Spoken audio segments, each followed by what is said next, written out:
مولانا فضل الرحمان کا P T I کے ساتھ اتحاد، کن شرائط پر یہ اتحاد ہونے جا رہا ہے اور اس اتحاد کے بعد پاکستان تحریک انصاف اور جے یو ایف اے مل کر کیا کرے گی، آپ کو آج کے ولاگ میں بتائیں گے۔ اور اس کے علاوہ آپ کو بتاتا ہوں جنید اکبر نے قومی اسمبلی میں زبردست تقریر کی ہے، شہباز شریف کو مخاطب کر کے ایسی کیا بات کی جس کے بعد شہباز شریف پریشان ہو گئے اور حیران ہو گئے۔ جنید اکبر نے شہباز شریف کے حوالے سے اور جو خواتین جیل میں ہیں ان کے حوالے سے کیا بات کی، آپ کو آج کے ولاگ میں ایک تو یہ بتائیں گے، اور تیسرا آپ کو بتاتا ہوں opposition leader Punjab assembly Malik Ahmad Khan بچڑ سے سرکاری امارات واپس لے لی گئی، وجہ کیا ہے یہ آپ کو بتاتا ہوں۔ تحریک انصاف نے کراچی میں اور سوابی میں زبردست پاور شو کیا ہے، یہ بھی بتائیں گے۔ اور اس کے علاوہ جو سب سے زیادہ ضروری ہے قاضی فائز عیسیٰ کے حوالے سے، اور یہ مقبول جان نے قاضی فائز عیسیٰ کے خلاف ریفرنس دائر کر دیا ہے، کیوں کیا ہے آپ کو یہ تمام چیزیں بتائیں گے۔ سب سے پہلے آپ سے گزارش ہے کہ ویڈیو کو لائک کریں اور کمنٹ ضرور کریں۔ جو جے یو ایف اے اور تحریک انصاف کا اتحاد ہونے جا رہا ہے، اس حوالے سے آپ کی کیا رائے ہے کمنٹ میں ضرور لکھیے گا۔ کرتا ہوں آج کا ولاگ شروع۔ پہلی جو بڑی خبر ہے وہ یہ ہے کہ مولانا فضل الرحمان اور تحریک انصاف کا اتحاد ہونے جا رہا ہے۔ اگر تحریک انصاف کا اور مولانا فضل الرحمان کا اتحاد ہو جاتا ہے تو اس کے امپیکٹس کیا ہوں گے، کس طرح لانگ مارچ ہوگا، کیا اثرات ہوں گے، آپ کو یہ بتائیں گے۔ لیکن میں آپ کو بتاتا ہوں مولانا فضل الرحمان نے اس اتحاد کے لیے تحریری ضمانت مانگ لی ہے، یعنی پی ٹی آئی نے عمر ایوب اور اسد کیسر پر مشتمل کمیٹی کی منظوری دے دی ہے۔ مولانا فضل الرحمان نے شرائط کیا رکھی ہیں، کن شرائط پر یہ اتحاد ہوگا وہ بھی میں آپ کو بتاتا ہوں۔ سب سے پہلے میں آپ کو یہ بتاتا ہوں کہ مولانا فضل الرحمان نے اس اتحاد کے لیے تحریری طور پر ضمانت مانگ لی ہے کہ جو چیزیں ہم طے کریں گے اس سے پیچھے نہیں ہٹیں گے۔ وہ چار چیزیں کیا ہیں؟ وہ چار چیزیں یہ ہیں کہ ایک، اسٹیبلشمنٹ کا ملکی سیاست سے کردار جو ہے وہ ختم کرنا ہوگا اور اس کے خاتمے تک دونوں جماعتیں اکٹھی رہیں گی۔ اس کے علاوہ آئین کی بالادستی، صوبائی وسائل اور مسائل کا حل، اور چوتھا جو اہم پوائنٹ ہے وہ یہ ہے دونوں جماعتوں کا افغانستان کے ساتھ دیرینہ تعلقات پر اتفاق اور سیاسی گٹھ جوڑ۔ یہ تمام چار چیزیں ہیں۔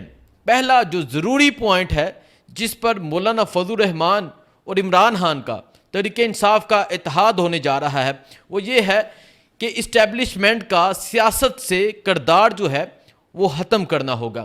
جب تک اسٹیبلشمنٹ کا سیاست میں کردار ہے ہم اکٹھے رہیں گے۔ دوسرا آئین کی بالادستی، تیسرا صوبائی وسائل، یعنی خیبر پختونخوا کو آپ کو پتہ ہے اس طرح وسائل نہیں دیے جاتے جس طرح پنجاب کو دیے جاتے ہیں۔ سارا جو فنڈ ہے وہ لاہور پہ لگا دیا جاتا ہے، خیبر پختونخوا کو بجلی نہیں دی جاتی۔ ابھی تک خیبر پختونخوا کے لوگ یہ بہتر جانتے ہیں کہ خیبر پختونخوا میں بجلی کا مسئلہ بہت بڑا مسئلہ ہے۔ جب عمران خان کی حکومت تھی تو بجلی کا کوئی مسئلہ نہیں تھا۔ جب عمران خان کی حکومت تھی تو عمران خان تمام صوبوں کو برابر کے حقوق دیتے تھے، لیکن جب نون لیگ کی حکومت آتی ہے، میں ایون خود پنجابی ہوں، لیکن نون لیگ پنجاب کو زیادہ حق دیتی ہے، پختونوں کو کم حق دیتی ہے۔ اس کی واضح مثال یہ ہے کہ پنجاب میں لوڈ شیڈنگ اس حساب سے نہیں ہوتی جس حساب سے خیبر پختونخوا میں ہوتی ہے۔ تو مولانا فضل الرحمان اور عمران خان اور پی ٹی آئی کے ساتھ جو اتحاد ہوا ہے، جو اتحاد ہونے جا رہا ہے، پہلی تو بڑی بات یہ ہے کہ تحریری ضمانت مانگی ہے۔ پہلا، جیسے میں نے آپ کو بتایا کہ اسٹیبلشمنٹ کا کردار ختم کرنا ہوگا، دوسرا صوبائی وسائل دینے ہوں گے، تیسرا آئین کی بحالی، اور چوتھا افغانستان کے ساتھ تعلقات، کیونکہ خیبر پختونخوا کی جو بارڈر لائن ہے وہ افغانستان کے ساتھ ٹچ ہوتی ہے، تو یہ سمجھتے ہیں کہ افغانستان کے ساتھ تعلقات بہتر رکھنے ہوں گے۔ ہماری معیشت کے لیے، کاروبار کے لیے اور اکانومی کے لیے افغانستان کے ساتھ تعلقات بہتر کرنا ہوں گے، کیونکہ دہشت گردی جو ہے وہ وہاں سے یہاں آتی ہے، تو دہشت گردی کے خاتمے کے لیے بھی افغانستان کے ساتھ تعلقات جو ہیں وہ بہتر رکھنا ہوں گے۔ تو یہ چار چیزیں ہیں جس کی بنیاد پر پی ٹی آئی اور مولانا فضل الرحمان کا اتحاد ہونے جا رہا ہے۔ عمران خان نے کمیٹی بنا دی ہے۔ کمیٹی میں کون کون ہے؟ عمر ایوب ہیں، شبلی فراز ہیں، چیئرمین بیرسٹر گوہر ہیں، اور اس کے علاوہ اسد کیسر ہیں تحریک انصاف کی جانب سے۔ جے یو ایف اے کی جانب سے کون کون آتے ہیں، نام کچھ دیر میں سامنے آ جائیں گے، آپ کو پتہ چل جائے گا۔ اب میں آپ کو بتاتا ہوں کہ اس اتحاد کے تاثرات کیا ہوں گے۔ پہلی بات، پاکستان تحریک انصاف خیبر پختونخوا میں حکومت میں ہے، علی امین گنڈا پور وہاں کے سی ایم ہیں، اور پاکستان تحریک انصاف کی وہاں میجورٹی ہے۔ خیبر پختونخوا میں موسٹلی لوگ جو ہیں وہ پاکستان تحریک انصاف کو سپورٹ کرنے والے ہیں، وہ عمران خان کے حامی ہیں، اور دوسرے نمبر پہ اگر دیکھا جائے تو مولانا فضل الرحمان اسٹریٹ پاور رکھتے ہیں، مولانا فضل الرحمان لوگوں کو نکالنے کی پاور رکھتے ہیں۔ اور اگر مولانا فضل الرحمان جند جان کے ساتھ جس طرح 2019 میں عمران خان کے خلاف مولانا فضل الرحمان نے لانگ مارچ کیا تھا اور آ کے کشمیر ہائی وے پر دھرنا دیا تھا 2019 میں اس بات کا گواہ ہوں کیونکہ میں نے لانگ مارچ کو کور کیا تھا، سینکڑوں کی تعداد میں نہیں بلکہ لاکھوں کی تعداد میں مجمع تھا۔ مولانا فضل الرحمان صاحب یہ طاقت رکھتے ہیں کہ وہ لوگوں کو نکال سکتے ہیں، اور اگر عمران خان کی رہائی نہیں ہوتی اور اگر اسلام آباد کی جانب لانگ مارچ کرنا پڑتا ہے تو تحریک انصاف کے ساتھ تو لوگ ہیں ہی ہیں، تو مولانا فضل الرحمان اگر ساتھ شامل ہو جاتے ہیں تو جسے پنجابی میں کہتے ہیں سونے پہ سہاگا، سونے پہ سہاگا ہو جائے گا۔ اس طرح ایک بڑی تعداد میں لوگ اسلام آباد کی جانب رخ کریں گے، جسے یہ اسٹیٹ، جسے یہ مشینری، جسے یہ ریاستی ادارے روک نہیں سکیں گے۔ ایک تو مولانا فضل الرحمان کے ساتھ اتحاد کا یہ فائدہ ہے۔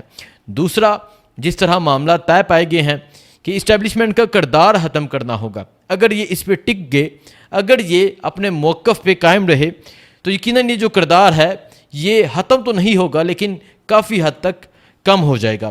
ایک آپ کو یہ بتانا تھا۔ دوسرا، جنید اکبر نے 9 مئی کے بعد جو صحبتیں، جو تکلیفیں برداشت کی، سردی میں، سوات کی سردی میں، مالاکنڈ کی سردی میں جنید اکبر کو شرٹ اتار کر، ان کی قمیض اتار کر جیل میں فرش پہ بٹھایا گیا، سردی میں بٹھایا گیا۔